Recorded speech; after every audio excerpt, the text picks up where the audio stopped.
Bienvenue à cette démo de l'ergonomie de l'interface Constellio. L'interface se présente de la façon suivante. Un moteur de recherche toujours disponible. Constellio est une compagnie spécialisée dans les moteurs de recherche.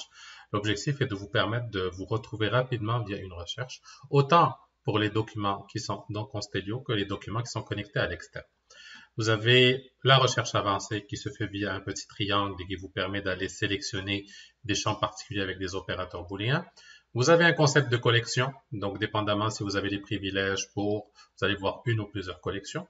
Vous avez un concept de panier qui vous permet d'aller placer des documents ou des dossiers dans le panier et de venir appliquer des traitements, donc comme exporter, télécharger, déplacer, etc. Vous avez des actions rapides comme numériser un document, ajouter un dossier, créer un document, etc. Ici, en plein milieu, c'est toutes les vues de navigation possibles. Alors, cette vue est configurable, c'est-à-dire que vous pouvez définir comment vous désirez naviguer. Est-ce que vous voulez tomber sur les dossiers récents? Est-ce que vous voulez tomber sur les documents récents? Est-ce que vous voulez les documents empruntés? Est-ce que vous voulez tomber sur l'onglet Microsoft 365? Est-ce que vous voulez tomber sur les partages? Est-ce que c'est le plan de classification qui va être votre élément de configuration par défaut? Donc, toutes ces configurations-là vont se trouver au niveau du profil personnel de l'utilisateur et vous avez vos paramètres personnels, donc pour décider comment naviguer, etc. Vous avez également tous vos paramètres de signature à ce niveau-là. Sur la gauche, vous avez l'ensemble des fonctionnalités disponibles. Je suis connecté en tant qu'admin, donc vous comprendrez que j'ai un ensemble des fonctionnalités, mais l'utilisateur normal va avoir accueil, espace personnel, tâches et favoris. Comme j'ai d'autres privilèges, donc je peux voir l'ensemble des fonctionnalités du système. Comment les données se présentent au niveau de Constellio? Donc, vous avez des vues de navigation. Donc, le concept de vue vous permet vraiment de créer des vues dynamiquement. Donc, d'être capable de structurer vos données en fonction de vos besoins. Les vues ont été créées pour permettre aux utilisateurs de se retrouver dans la meilleure structure. Exemple, les équipes technologiques vont naviguer par projet, des équipes au niveau de l'administration peut-être vont naviguer par unité administrative, des gens qui sont plus familiers avec le plan de classification vont naviguer par le plan. Les mêmes dossiers sont visibles dans différentes structures. Donc, je peux naviguer et voir ces dossiers-là au niveau de cette structure-là. Je peux même aller dans ma vue projet et voir les dossiers que j'ai mis au niveau de ces projets-là. Donc, dans un contexte de gestion de changement, vous comprendrez que vous pouvez créer des structures adaptées à chacune des unités afin de permettre à vos utilisateurs de mieux se retrouver. Prenons maintenant le dossier suivant. Sur le dossier suivant, j'ai besoin d'avoir accès au document suivant.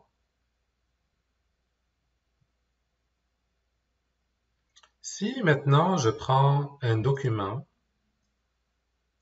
et je le glisse, qui est en fait une autre version de ce document-là, sur l'interface, Constellio va me poser la question, est-ce que c'est une version mineure ou majeure de ce document-là? Donc si c'est mineur, c'est 1.1, si c'est majeur, c'est 1, 2, 3. Donc je fais mineur et je sauvegarde. Vous allez voir que la modification a été prise en charge. Et si je vais dans mon historique des versions, vous allez voir qu'il y a la version 1, 1.1, 1.2. Et je peux également comparer les changements au niveau de ces deux versions-là.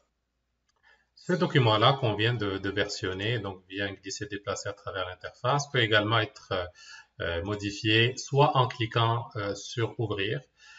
Et là, ça va ouvrir Microsoft Office. Et je peux éditer le document directement comme ceci. L'avantage de cette façon de fonctionner, c'est qu'elle permet d'éditer en ligne n'importe quel format de fichier.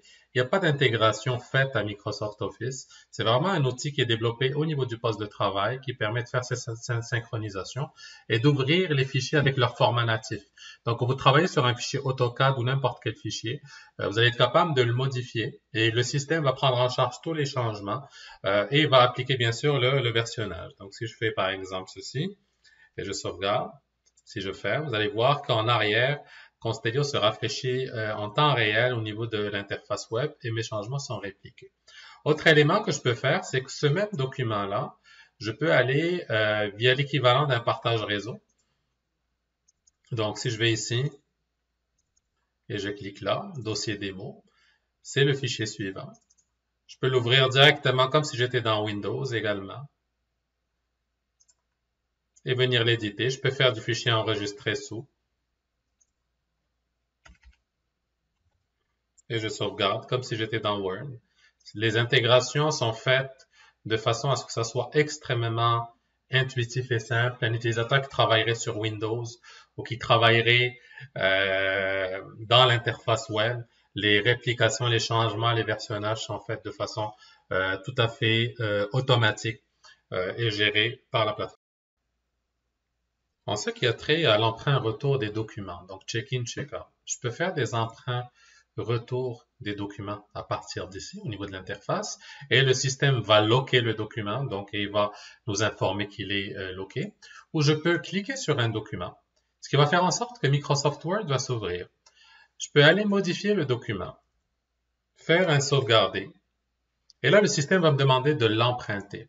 Quand je vais l'emprunter, vous allez voir que Constellio va me dire que le document est emprunté par telle et telle personne.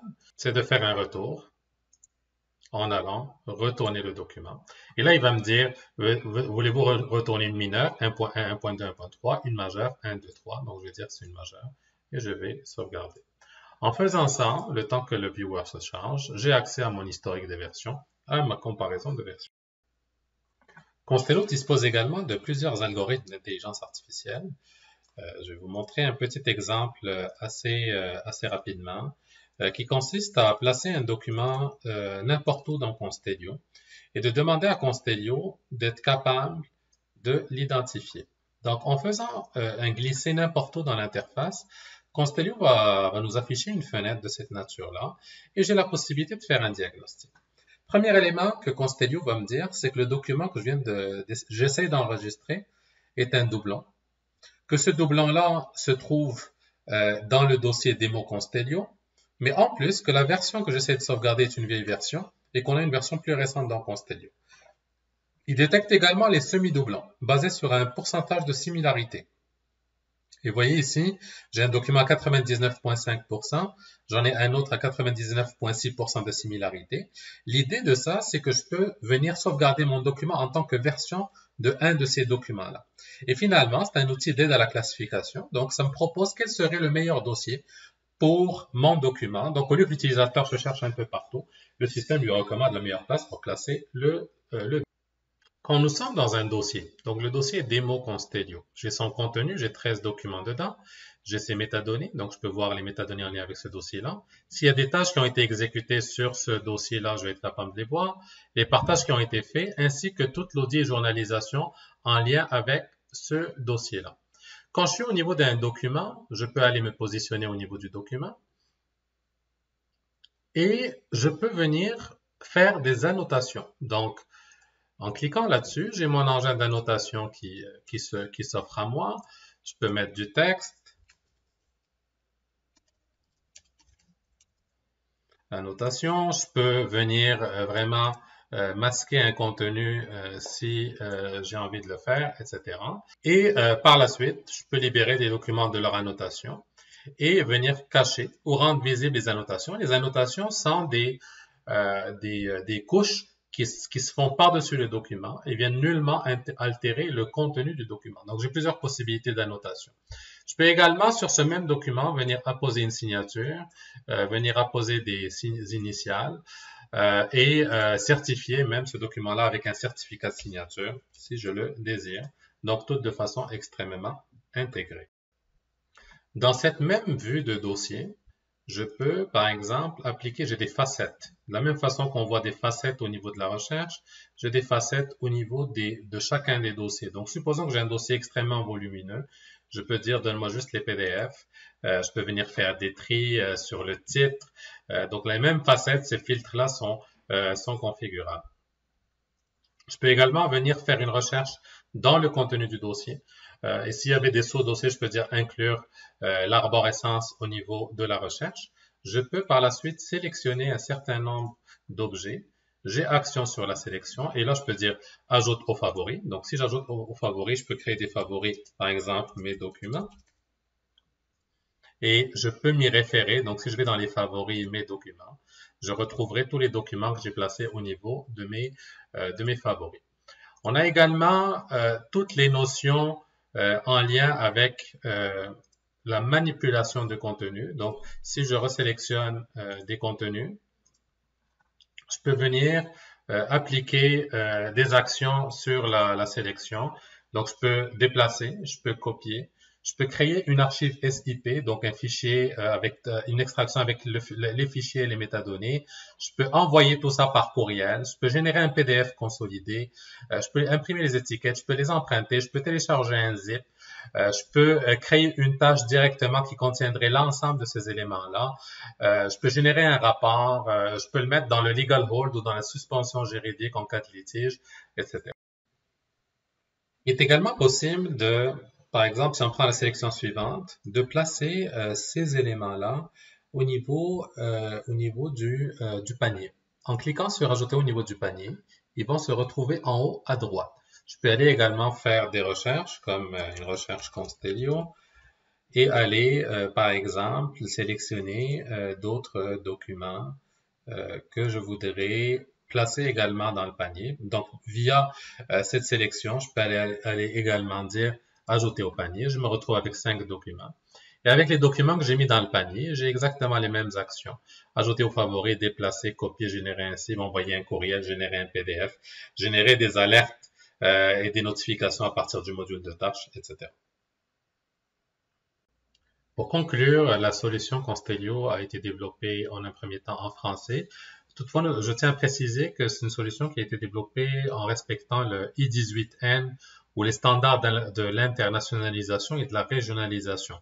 Donc, ça supporte tout ce qui est encodage UTF-8. Par défaut, nos équipes développent les interfaces en français, mais elle est disponible en différentes langues, respecte les différents formats en fonction de la localisation, en fonction de tous les éléments en lien avec les standards du I18N. Vous pouvez voir, par exemple, les dates et heures, la structuration des dates. Bref, l'interface est disponible en français. Elle est créée en français en un premier temps, mais tout en respectant les standards du I18N ou d'internationalisation. Pour finir, je vais aborder toute la gestion des alertes et les contenus des alertes. Les alertes se font sur des objets documentaires, type dossier ou document.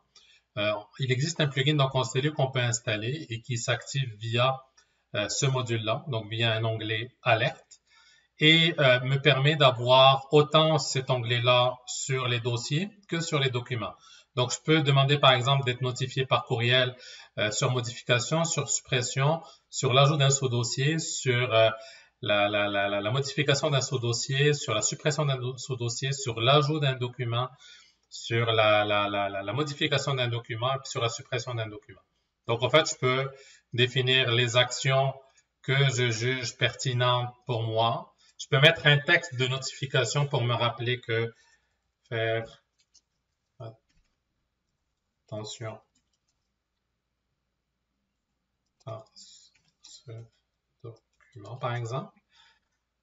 Et une fois que mes alertes sont activées, je peux aller placer un contenu dedans. Donc, je peux prendre, par exemple, ce fichier-là. Une fois le fichier ajouté, Constellio va m'envoyer un courriel de notification. Le courriel de notification est rentré, donc pour le dossier Audi.